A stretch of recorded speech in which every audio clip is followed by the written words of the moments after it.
Est-ce que tu considères que tu gères mieux tes émotions qu'avant? Et si oui, comment est-ce que tu réussis à les gérer? Alors oui, je gère 100 fois mieux, je pense, mes émotions qu'avant. Je faisais énormément de crises d'angoisse il y a encore 6-7 ans de cela. Je suis de nature assez stressée, angoissée, même si on ne le dirait pas forcément. Et j'ai réussi avec une méthode, alors ça peut paraître hyper bête, hyper simple, les gens ne peuvent pas y croire. Au début, j'étais très sceptique, mais la méditation, c'est ce qui m'a le plus aidé dans la gestion des émotions. Évidemment, il y a d'autres facteurs, mais vraiment, mon pilier, c'est la méditation. J'en fais 5 à 20 minutes par jour, tout simplement, soit le matin, soit le soir, souvent le matin pour bien commencer la journée. Je ferme les yeux, j'écoute une méditation guidée. On vous enverra quelques liens, par exemple Cédric Michel ou Mike Méditation sur YouTube. Et je me laisse aller en fait, je calme mon mental.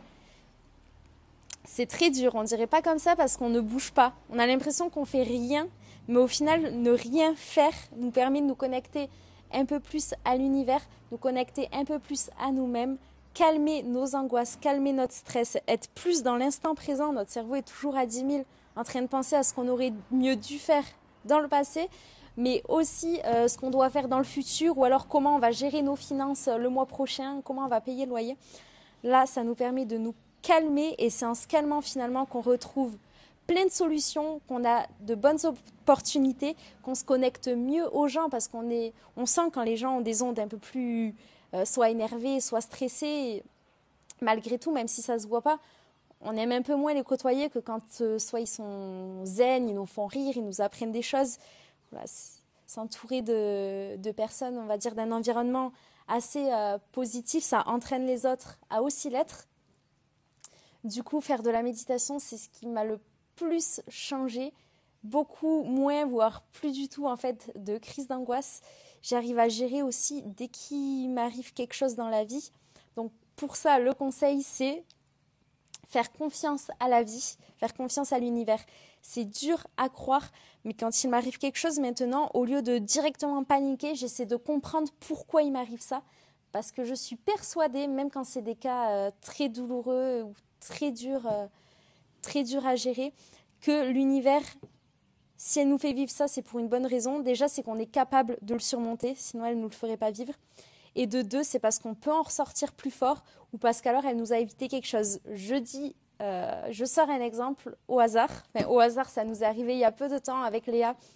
On devait partir faire un trek de 12 jours en Himalaya. Ça nous a coûté bonbon. Il me semble que c'était du genre de 1 200 € chacune. 1 200 €, ça reste une somme pour tout le monde.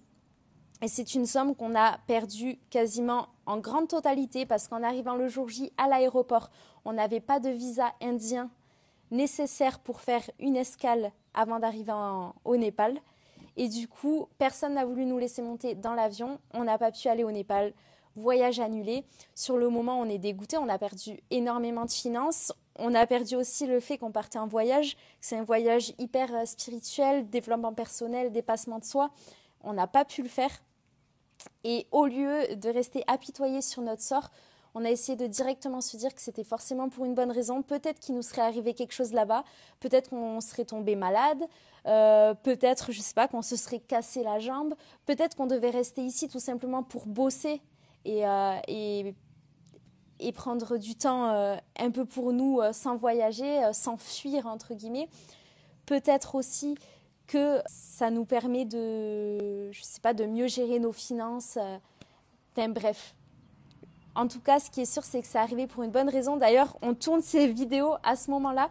Et aussi, au lieu de rester sur cet échec, entre guillemets, on est parti quelques jours, 5-6 jours dans les Alpes, faire des randonnées, prendre l'air, essayer de s'éloigner un peu de ce climat négatif, entre guillemets. Et ça nous a fait un grand bien. Finalement, on a passé des vacances merveilleuses. Donc, rebondir dès qu'il nous arrive quelque chose, essayer de comprendre pourquoi c'est arrivé. Si on n'arrive pas à le comprendre, ne pas se torturer, mais juste accepter la chose et passer à la chose suivante. Ne pas forcément tout le temps regarder dans le passé, mais regarder aussi où l'on va et ce qu'on peut faire maintenant. Laisser de côté ce sur quoi on n'a pas de moyens d'agir et faire ce qu'on peut avec ce qu'on a, ou du moins sur quoi on peut agir. Ça m'a beaucoup aidé aussi dans ma gestion des émotions et comprendre aussi que tout nous arrive pour une bonne raison. Tout simplement. Est-ce que tu as d'autres questions ? Donc les habitudes du coup que tu as mises en place, c'est les 2 que tu viens de nous citer.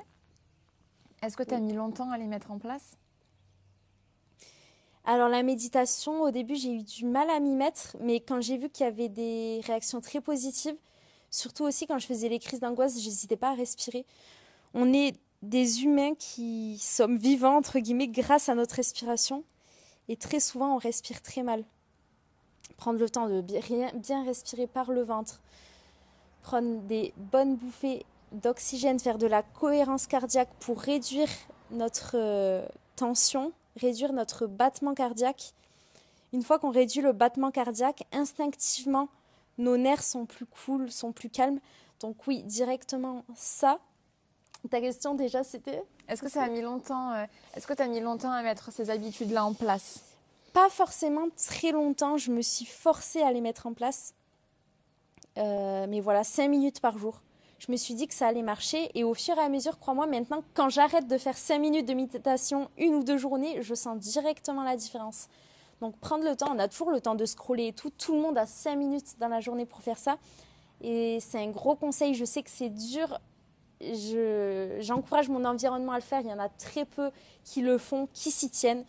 Mais pour y arriver, au début, commencer s'il faut juste par 3 minutes. 3 minutes, puis 4, puis 5. Et un jour, peut-être qu'on fera 20 minutes. Mais ne pas se mettre la pression, faire que 5 minutes. C'est pas grave si on n'arrive pas vraiment à méditer, mais rester les yeux fermés et continuer d'essayer d'écouter la méditation guidée. Ce qui m'a aussi aidé, mine de rien, à gérer mes émotions, c'est de bien reprendre le sport. Très important ça aussi. Bien reprendre le sport régulièrement, même si j'en fais pas tous les jours, c'est pas grave, mais d'en faire au moins 1 fois par semaine. Rester vraiment... Régulière. Exactement, rester vraiment régulière dans la pratique.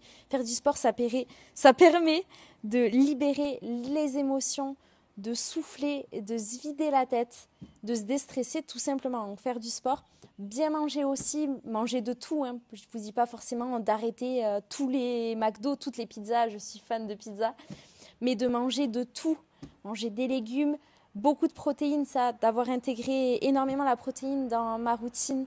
Tout ça, ça permet de mieux gérer ses émotions. Boire 2 litres d'eau aussi. C'est des choses qu'on oublie, mais quand on est assoiffé, on se sent aussi plus stressé.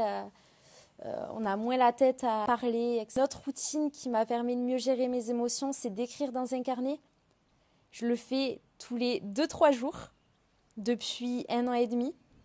Et ça permet en fait de libérer tout ce qu'on pense, de sortir, j'allais dire, c'est comme un verre d'eau. Quand il est plein, au bout d'un moment, il faut que l'eau s'évacue. Et bien là, c'est la même chose avec nous.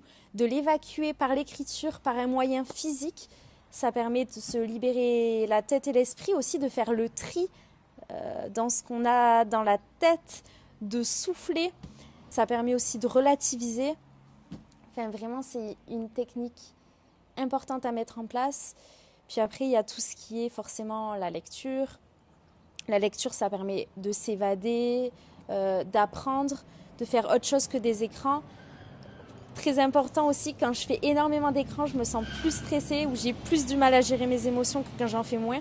Évidemment, j'en fais beaucoup, mais maintenant, j'essaie de ne pas utiliser mon téléphone avant le petit déjeuner. Genre de laisser toutes les notifications. On a l'habitude de toujours être à fond, toujours avoir des nouvelles choses, scroller. Le cerveau veut vite beaucoup d'informations, mais aussi prendre le temps de lire, de faire autre chose qui ne nécessite pas forcément d'écran, même si j'en fais beaucoup dans la journée, hein, mais je sais que ça aide. Avant le coucher, le matin, avant le déjeuner, de prendre le moins possible son téléphone portable et de le couper la nuit, parce qu'il y a aussi des ondes tout simplement qui interagissent. Je crois que j'avais vu une interview où quelqu'un disait que quand on parlait avec son portable sur la table à quelqu'un, on était 30% moins présent que quand on parlait à cette même personne sans qu'il y ait aucun téléphone sur la table. Rien que de voir un téléphone, apparemment, il faudrait que je vérifie, mais apparemment ça a été étudié scientifiquement, ça nous perturbe un petit peu et notre concentration est moins présente. Ce que je fais aussi qui me déstresse, c'est la peinture. Mais en fait, j'ai envie de dire, c'est un peu comme l'écriture, c'est tout ce qui est créatif, tout ce qu'on peut retranscrire par la créativité. Ça peut être peinture, musique, lecture, écriture, toutes les activités comme ça, marche méditative aussi, aller marcher. 30 minutes par jour, c'est quelque chose qui est déstressant. Dans la gestion des émotions, comment réussir à gérer lorsque une personne s'énerve contre nous ou bien nous reproche quelque chose? Alors, première chose, j'allais dire, c'est encore ça, mais respirer. Genre prendre son souffle avant de vouloir réagir directement, parce que forcément, quand quelqu'un est énervé, on a envie de s'énerver directement, de leur rappeler ce qu'il faut. Respirer. Deuxième chose, essayer d'avoir de la compassion pour la personne en face de nous. Parce que si elle s'énerve, c'est que quelque chose l'a touchée. C'est qu'on a peut-être touché quelque chose par rapport à leur blessure, je ne sais pas, blessure du rejet, de l'abandon, quelque chose qui a eu lieu par rapport à leur enfance ou leur passé. Du coup, avoir de la compassion, essayer de ne pas s'énerver. Un exemple bête, on est tous au volant, ça nous est tous arrivé, quelqu'un klaxonne ou fait quelque chose qui nous énerve, quelqu'un qui est énervé. Et directement, je me dis que ça peut être quelqu'un qui a perdu un enfant, un parent les derniers jours. C'est peut-être quelqu'un qui vient de s'embrouiller avec son compagnon ou qui vient de trouver son compagnon en son lit, j'espère pas, avec une autre femme. C'est quelqu'un qui vit peut-être un moment douloureux. Du coup, j'essaie toujours d'avoir de la compassion, même dans ce moment-là. Et aussi, c'est quelqu'un qui va sûrement passer la journée énervé ou qui, pendant 30 minutes, va ruminer ce moment, alors que nous, on sera déjà passé à autre chose. Donc, relativiser, on est en vie, en vrai, tant qu'on est en vie, et que notre entourage aussi, entre guillemets, tout va bien. Relativiser, souffler, essayer d'avoir de la compassion pour la personne en face de nous, qui vit des choses dont on ignore totalement l'existence.